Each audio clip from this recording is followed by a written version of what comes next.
Bonjour à toutes et à tous, ravie de vous retrouver pour une nouvelle émission au cœur de l'écho. Cette semaine, j'ai le plaisir d'accueillir Charlotte Lefebvre, co-dirigeante et 4e génération à la tête de Maison Lefebvre. Cette entreprise familiale spécialisée dans le linge de maison est née il y a plus d'1 siècle.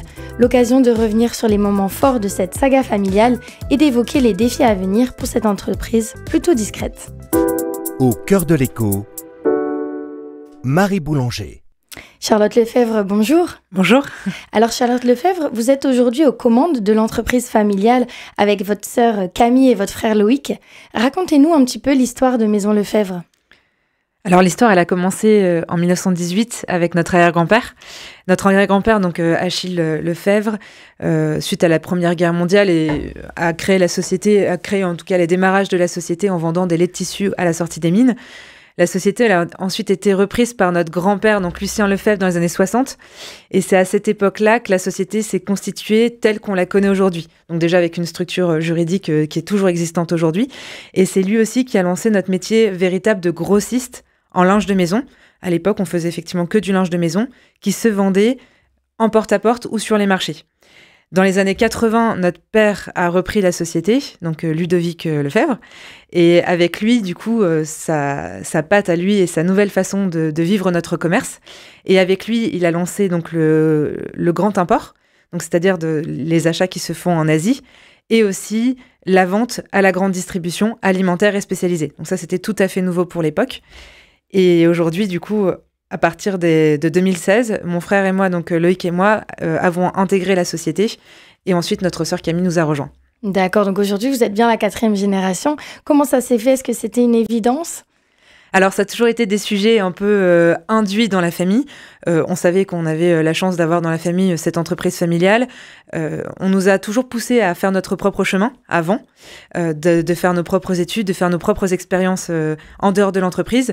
Et assez naturellement, dans les années, autour des années 2016, 2010-2016, on s'est intéressé de plus en plus à l'entreprise. Et en 2016, on a rejoint l'entreprise avec Loïc.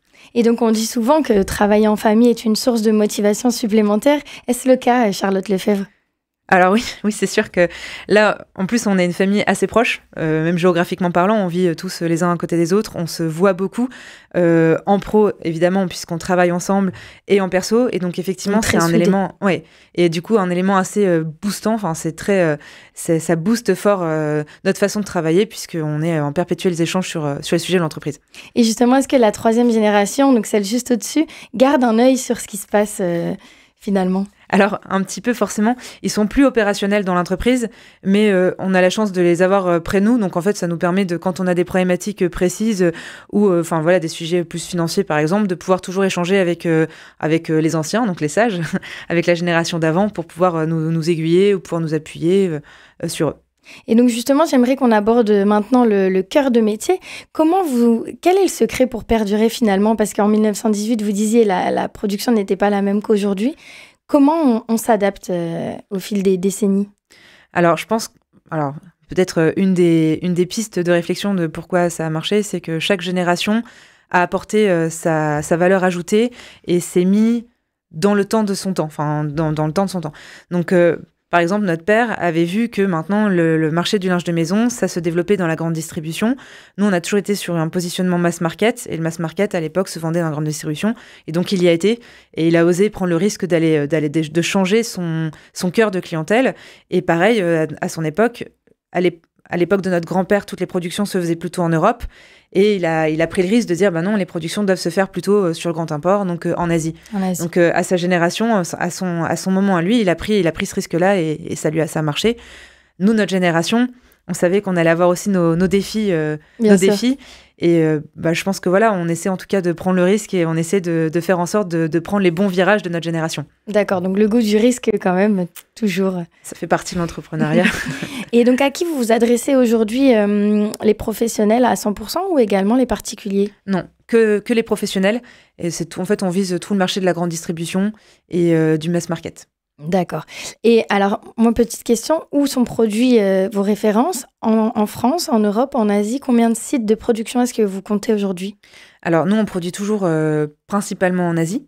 Donc on a créé au fur et à mesure des années, donc là dans les années 2020, au début des années 2020, on a créé du coup des bureaux de sourcing et de suivi de qualité en Asie. Donc on a un bureau en Chine, là où on a pas mal d'usines de production, et surtout au Pakistan, où on est où principalement le linge de maison dans le monde est réalisé au Pakistan. Donc on a un bureau aussi d'achat et de contrôle qualité au Pakistan. On produit aussi en Bulgarie, donc en Europe. J'ai oublié l'Inde aussi en Asie, on produit aussi en Inde. On se produit aussi en Bulgarie. Et voilà, on essaie de trouver encore des moyens de production variés. Et donc à Seclin, qu'est-ce qui se passe concrètement au siège ? Alors à Seclin, c'est notre siège social et c'est plutôt tout le je dirais le back-office qui est basé à Seclin. D'accord, toutes les fonctions support. Voilà, toutes les fonctions support, exactement. D'accord. Combien de collaborateurs compte le groupe actuellement ? On est une centaine de collaborateurs en France et à l'étranger, puisque comme je vous disais, les bureaux qu'on a créés à l'étranger, ce sont des bureaux Maison Lefebvre. Donc plus d'une centaine de collaborateurs. Oui. Est-ce qu'il y a toujours des recrutements en cours ? Alors on est perpétuellement toujours en recherche de nouveaux talents. Profils. Donc effectivement, on a moins de besoins, on est assez structuré pour se développer comme on le souhaite, mais de toute manière, on est toujours à l'écoute des talents qui pourraient postuler chez nous. D'accord, mais vous êtes pas confronté à une pénurie de main-d'œuvre pour votre secteur ? Non, pas spécialement. D'accord. Vous avez réalisé en 2023 50 millions d'euros de chiffre d'affaires. Oui. Comment vous expliquez cette belle croissance ces dernières années ? Alors, je dirais que c'est parce qu'on a développé assez fort notre marché. Déjà, on a diversifié nos produits. C'est-à-dire qu'avant, historiquement, on faisait que du linge de maison. Et là, aujourd'hui, on a diversifié complètement nos produits. Donc maintenant, on peut vendre autant toujours de la parure de lit, du coussin, du rideau, mais aussi du petit meuble et de la décoration qui va du vase à la petite chaise, à la petite table basse ou des choses comme ça. Donc ça, c'est quand même un gros point de diversification qui permet de faire une grosse croissance de chiffre d'affaires. Le deuxième point, c'est aussi qu'on a développé notre marché. Avant, on était concentré sur le marché français. On est toujours à fond sur le marché français. Mais on a fortement développé en Europe et maintenant à l'international, qui représente maintenant quasiment 45% de notre chiffre d'affaires. 45% quand même. Oui, alors qu'avant, on n'en faisait quasiment pas. Donc ça explique aussi une grosse partie du développement. Ok, et je rebondis juste sur la décoration. On voit que c'est un secteur en plein boom, notamment depuis le Covid. Comment vous l'expliquez ? Alors, déjà, je dirais que cette diversification a été nécessaire et du coup, ça explique cela. Parce qu'avant, il y avait une vraie distinction sur le marché. Il y avait des endroits qui vendaient du linge de maison, des endroits qui vendaient de la décoration. Sauf qu'effectivement, avec le Covid et le fait que les personnes étaient enfermées chez elles et qui, du coup, se sont réappropriées leur intérieur, les magasins, déjà avant, mais ça s'est fortement développé ces dernières années, ont proposé du coup des lignes de collection qui vont du linge de maison presque à la cuisine. Vraiment, tous les métiers, toutes les façons de décorer une maison se retrouvent dans les mêmes rayons et dans les mêmes magasins. Et ça, c'est une évolution qui s'est faite ces 10 dernières années, où maintenant, chaque magasin propose tous les cœurs de métier, tous les types de produits d'une maison. Donc, vous avez surfé sur cette vague et Paris gagne, finalement. Bah oui, c'est ça. On a senti que c'était là-dessus que partait notre marché et on a suivi cette vague-là, oui.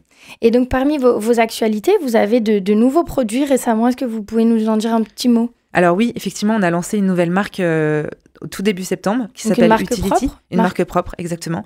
Qui est du coup notre 3e marque, puisqu'on avait donc 2D qui fait notre linge de maison, Factory qui fait toute la petite décoration dont je viens de vous parler, et on vient de lancer Utility donc le 2 septembre, qui est donc tous les équipements pour la maison. Donc là, c'est du très pratico-pratique. Ça peut aller du couteau à la spatule, à la boîte à pain, des choses vraiment très, très opérationnelles dans une maison. Donc ça, c'est notre nouvelle nouveauté. Donc une stratégie de diversification qui porte ses fruits quand on voit votre croissance. Est-ce que vous pouvez nous dire un petit mot sur votre showroom, dernière actualité du groupe ? Oui, tout à fait. Alors on a ouvert un showroom au début de l'été qui s'appelle Galerie, dans le nord de Paris.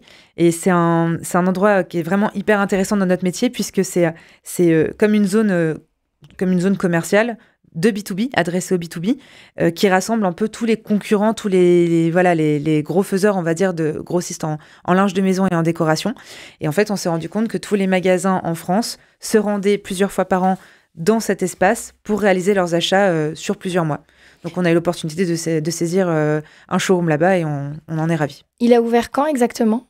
Il a ouvert le 28 mai. D'accord, donc c'est tout récent. Oui, vous êtes plutôt satisfait du démarrage ? Oui, voilà. Alors pour l'instant, on est plutôt dans l'observation. On est fort dans l'action, évidemment, pour faire venir nos clients, mais aussi dans l'observation de comment tout ça fonctionne. Mais évidemment, on est ravis. On était convaincus du projet dès le départ, donc on est que ravis de voir ce qui va se passer cette année. On aurait pu croire que vous alliez ouvrir ce showroom dans la région du Nord, sachant que vous êtes une entreprise nordiste. Pourquoi avoir fait le choix de Paris ? Alors, déjà, on a un showroom à Lille. On a aussi un showroom au Lille dans lequel, au sein ça, exactement à Lille ? À Seclin, au sein duquel les centrales et nos clients viennent déjà nous voir et viennent visiter notre showroom. Mais en fait, le showroom qu'il y a dans le nord de Paris, c'est un endroit un peu spécial en France qui regroupe tous les faiseurs de notre marché. Donc en fait, il n'y a pas d'autre endroit en France, ça s'appelle le Carré des Aviateurs et il regroupe tous nos plus gros concurrents à cet endroit-là. Pour les auditeurs qui nous rejoignent, je vous rappelle qu'on est avec Charlotte Lefebvre, co-dirigeante de Maison Lefebvre. Alors, j'avais une petite question par rapport à la stratégie de vente. Que représente aujourd'hui la part des ventes en digital et en physique ? Alors, effectivement, c'est une bonne question puisque il y a quelques années, on n'avait pas développé la partie digitale, on ne vendait pas du tout sur le web. Donc ça, c'est aussi un des biais de diversification de notre façon. Un des gros virages opérés. Voilà, qu'on a fait effectivement ces dernières années. Et aujourd'hui, je dirais que ça représente, on va dire, 15-20% de notre chiffre d'affaires. D'accord, quand même. Ça prend de l'ampleur ces dernières années, oui. Ok. Donc, vous disiez tout à l'heure que vous ne limitiez plus qu'aux frontières nationales. Où est-ce que vous vendez principalement et dans quel pays est-ce que vos produits cartonnent ? Alors, au-delà de la France, on a pas mal de produits qui se vendent sur toute l'Europe du Sud. Donc, notamment l'Espagne, le Portugal, on a des gros marchés par là-bas. On est aussi beaucoup sur l'Europe de l'Est. Donc, la Pologne, l'Allemagne, c'est aussi des pays sur lesquels on a pu se développer, où nos produits ont bien fonctionné. Et là, maintenant, en fait, on s'est fortement développé sur l'international et on vise l'Amérique latine et l'Afrique. Et notamment en Amérique latine, on s'est rendu compte qu'il y avait quand même des gros besoins de consommation et que les tendances un peu françaises plaisaient pas mal. Avait du succès à l'étranger. Et justement, cette stratégie à l'export, bon, quand on réfléchit à aller à l'export, c'est pas évident. Qui vous a accompagné dans tout ce processus ? Alors, on a un directeur commercial au sein de l'entreprise qui est très, très porté sur l'international. Et au cours de sa carrière chez nous, il est depuis 20 ans au sein de la société, il est parti dans le cadre de la société pendant 2 ans en Chine pour développer notre société aussi en Chine. Et il s'est rendu compte du marché international là-bas. Et quand il est rentré en France suite à ces 2 ans en Chine, il a par lui-même, avec nous bien sûr en l'accompagnant, été chercher les pays porteurs pour notre marché. Donc, on s'est développé vraiment... Comme ça. Grâce aux équipes internes en interne. Il s'est rendu compte qu'il y avait une véritable carte à jouer et vous avez commencé par la Chine et après ça. Alors on s'est servi du coup de la Chine comme bureau d'achat, mais quand il est rentré en France, du coup on a recruté tout de suite une équipe internationale qui l'a accompagné pour directement se développer sur les pays qu'on avait estimés porteurs pour se développer. Et l'export représente quelle est la part de l'export sur le chiffre d'affaires global du groupe ? Entre 40 et 45%. Entre 40 et 45%. D'accord. Quelle est la feuille de route pour 2025 qui arrive à grands pas pour vous ? Alors nous, ça va être les sujets que j'ai déjà abordés juste avant, ça va être de mettre beaucoup d'énergie sur Galerie, sur le développement de notre showroom. Donc le nouveau showroom. Voilà, c'est ça. Donc qui va être très porteur à notre sens pour nous. Et ça va être de suivre et de continuer de développer cette diversification de produits en deuxième temps. Donc avec le développement de Factory Utility, qui sont nos nouvelles marques. Et enfin, ça va être de continuer le développement à l'international et d'aller chercher encore, soit dans les pays où on est déjà ou dans les pays autour, des nouvelles parts de marché. Donc, pas forcément se concentrer que sur le marché français, même si ça reste... Quand on voit le marché français, est-ce que ça fait partie des plus importants quand même ? Alors, forcément, à notre échelle, oui. Pour nous, entreprise française, le marché français reste forcément la plus grosse part de marché pour nous. Mais c'est vrai qu'à l'échelle du monde, on peut encore aller chercher beaucoup de choses ailleurs aussi. Est-ce qu'il y a une levée de fonds qui est prévue pour votre entreprise ou pas du tout ? Non, pas spécialement pour le moment. D'accord. Et quel est, donc je rebondis encore une fois sur l'aspect familial, quelles sont vos plus grandes difficultés et vos plus grandes joies, fiertés depuis que vous êtes là ? Alors, je dirais, pour répondre à votre question, qu'une des choses sur lesquelles on s'estime content, pour pas dire fier, mais peut-être on est content, c'est quand même la transmission de l'entreprise. Puisqu'on sait que dans les entreprises familiales, il y a toujours des moments délicats, notamment la transmission d'une génération à l'autre. Tout à fait. Et nous, on y a mis beaucoup de douceur et ça a pris du temps, mais volontairement du temps. Et on est content parce qu'on a abouti cette transmission en 2020. 2020, tout début 2021, et elle se passe bien. Il n'y a eu pas d'impact négatif pour les équipes, au contraire, plutôt des impacts positifs pour les équipes.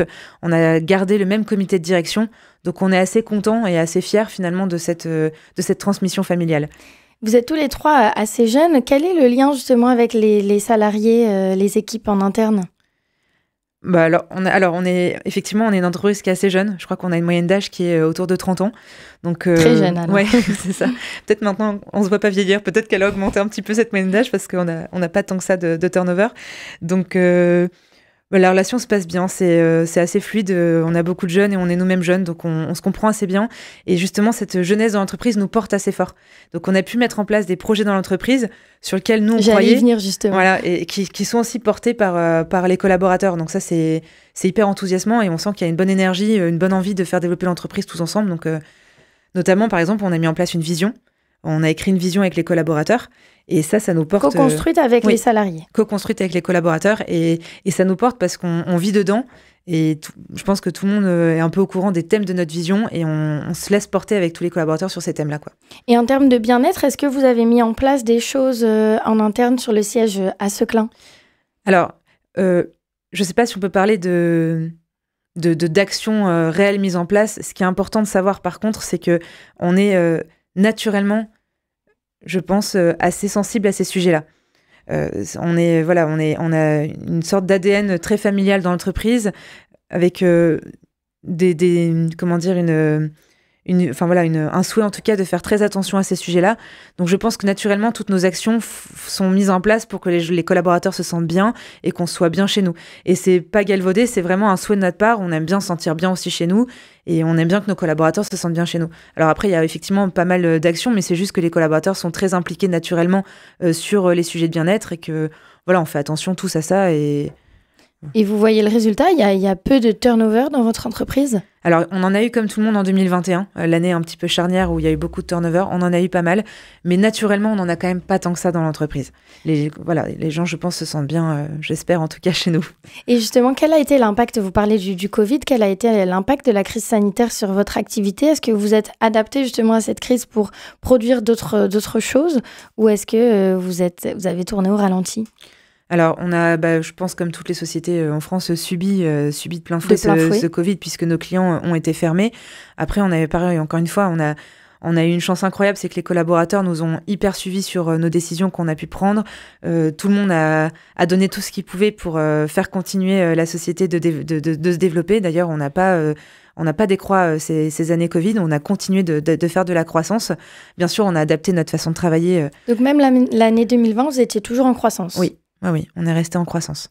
On a su s'adapter. Et comme on avait développé l'international, tout le monde n'était pas fermé au même moment. Donc, on a pu accès aussi sur ces marchés-là. Vous aviez bien fait d'être déjà parti. On était déjà parti un petit peu sur l'étranger. Et après, les collaborateurs nous ont hyper suivis, hyper soutenus. Et on a pu compter vraiment sur eux sur toute cette période un peu compliquée. Puisque nous, il y a eu le Covid, mais il y a eu l'après-Covid où il y a quand même eu beaucoup de bouleversements économiques dans les transports, par exemple. Et encore une fois, on a pu compter sur chacun d'eux pour faire continuer de faire grandir la société. Mais finalement, le secteur, on parlait de la décoration notamment, n'a pas vraiment connu la crise. Au contraire, après le Covid, il y a eu un gros boom. Donc, vous en avez profité. Alors, on a bénéficié effectivement de cette consommation un peu plus soutenue après le Covid. Pour autant, à la même époque, il y a vraiment d'autres sujets qui se sont rajoutés, notamment une désorganisation complète des transports maritimes. Je ne sais pas si vous avez suivi à l'époque toute cette désorganisation forte qui a fait que même s'il y avait une plus grosse consommation à un moment donné, on a eu en interne des grosses désorganisations qui ont eu un impact plutôt négatif sur la société à ce moment-là. Et sur le marché justement du linge de maison, aujourd'hui, on sait qu'il y a énormément de concurrence. Comment vous vous positionnez ? Est-ce que vous êtes plutôt haut de gamme, moyenne gamme ? Alors, quelle est votre position ? On est sur une position de marché mass market, donc plutôt entrée de gamme. L'idée, c'est d'offrir à chaque consommateur des tendances accessibles à des prix très accessibles. D'accord. Et donc, on retrouve quoi comme matière ? Donc, clairement, aujourd'hui, vous êtes sur une production principalement en Asie, également un petit peu en Europe. Quelle matière est-ce qu'on retrouve aujourd'hui sur vos produits ? Alors, sur tout ce qui est linge de maison, on retrouve les matières qui sont classiques. Même dans le mass market, finalement, les qualités sont bonnes. C'est-à-dire qu'en fait, on retrouve du coton. Nous, on est capable de produire tout type de qualité de coton. La classique que vous pouvez retrouver partout, ça s'appelle le 57 fils. Et ça, vous le retrouvez principalement, nos produits sont quasiment tous en 57 fils, même si on peut produire toutes ces deux qualités. Et on peut aussi aller sur du bio. On a créé toute une gamme qui s'appelle Today Organic, qui est du coton bio. Donc ça, même dans le mass market, ça existe et on propose ces qualités qui sont pour nous classiques pour les consommateurs. Et après, pour tout ce qui est dans le mobilier et la décoration, pareil, on est sur des qualités très classiques qu'on peut retrouver dans finalement tous les positionnements de marché ensuite. Justement, en ce moment, il y a un sujet qui revient souvent, c'est la réindustrialisation de la France. Est-ce que vous avez déjà envisagé rapatrier une partie de la production ou est-ce que c'est clairement pas envisageable actuellement ? Alors forcément, on s'est entre guillemets renseigné, on va dire, on s'est renseigné sur ce type de sujet. Ça paraît difficile aujourd'hui de penser que dans un métier comme le nôtre, on puisse réindustrialiser vraiment notre métier, puisque même, par exemple, on n'a pas spécialement les machines, on n'a pas forcément les matériels pour pouvoir reproduire en France nos types de produits sur toutes les gammes qu'on peut faire. Donc les principaux freins, c'est ça ? C'est ça, et puis après, effectivement, ça peut être les coûts sur du mass market, ça peut être compliqué de refaire de la vraie production en France, dans notre cœur de métier, j'entends. Après, voilà, de rapprocher pour autant les lieux de production, ça reste toujours des sujets d'actualité, pas forcément en France, mais en tout cas plus en Europe, ou en tout cas proche Europe, et ça, on reste très sensible sur ces sujets-là et très, très, très à l'écoute. D'accord. Et justement, vous évoquez un bureau en Chine, un bureau au Pakistan. Maintenant que vous visez l'Afrique et l'Amérique du Sud, est-ce qu'il y aurait possibilité d'ouvrir également un bureau dans ces pays-là ? Alors, l'Afrique et l'Amérique latine, c'est plus pour faire du commerce, alors que la Chine et le Pakistan, c'est pour produire. Donc, pour l'instant, il n'est pas prévu qu'on ouvre des bureaux ailleurs, en tout cas pas en Afrique et en Amérique latine. Après, sur d'autres pays un peu plus proches, ça pourrait être envisagé, oui. D'accord. Et par rapport à la 5e génération donc qui va arriver, quel est le message que vous passez en interne ? Est-ce que vous avez déjà un petit peu entrevu la suite ou pas encore ? Alors, nous, on est encore jeunes, donc c'est vrai pour l'instant, on ne parle pas trop de la suite, mais ce qu'on dit souvent aux collaborateurs quand même, c'est que nous, on est des passeurs de relais. C'est-à-dire qu'on est une entreprise familiale, on est en tout cas une entreprise qui se veut durer dans le temps. On n'est pas là pour exploser les chiffres et revendre, par exemple. C'est pas du tout notre objectif. Nous, ce qu'on dit, c'est qu'on est des passeurs de relais, qu'on a récupéré un super bâton et qu'on veut donner pour la génération suivante un super bâton. Voilà, et on ne sait pas encore à qui on donnera ce bâton, si c'est à nos enfants ou à des collaborateurs. On ne sait pas de quoi l'avenir sera fait. Mais ce qui est sûr, c'est qu'on veut être des passeurs de relais et faire bien les choses. Donc vous avez repris l'entreprise familiale avec votre frère et votre sœur. Quel message est-ce que vous passeriez à un jeune entrepreneur qui se tâte encore à l'idée de reprendre la société de son père ou de sa mère ? Je lui dirais de beaucoup en discuter, de justement essayer de trouver des personnes qui l'ont fait, qui ont fait ce chemin, et d'échanger énormément avec ces personnes-là pour lui-même comprendre pourquoi il veut, quelles sont ses motivations, quels sont ses objectifs, et pouvoir échanger avec lui sur le chemin qui l'attend pour faire cette transmission familiale. Il y a plein de clubs d'échange qui existent, et je l'inviterai vraiment à s'en rapprocher pour essayer de trouver des entrepreneurs dans la même situation que lui. Et on dit souvent que le quotidien d'un chef d'entreprise ressemble un petit peu à un parcours du combattant. Est-ce que c'est le cas pour vous aujourd'hui, ou est-ce qu'au contraire, vous avancez très sereinement vers l'avenir ? Ouais, je dirais qu'entreprendre, c'est toujours un peu un combat, parce qu'il y a le combat du quotidien, il y a toujours aller chercher des nouvelles idées, chercher des axes de développement, et on a toujours envie de se battre pour sa boîte, donc c'est normal. Je ne sais pas si je le qualifierais de combat, de parcours de combattant, mais en tout cas, c'est un combat qui pour moi, vaut la peine d'être mené. C'est un beau combat. Bah écoutez, Charlotte Lefebvre, un grand merci d'être passée par notre studio aujourd'hui. Amis auditeurs, merci pour votre fidélité, et je vous dis à très bientôt pour une nouvelle émission au cœur de l'écho.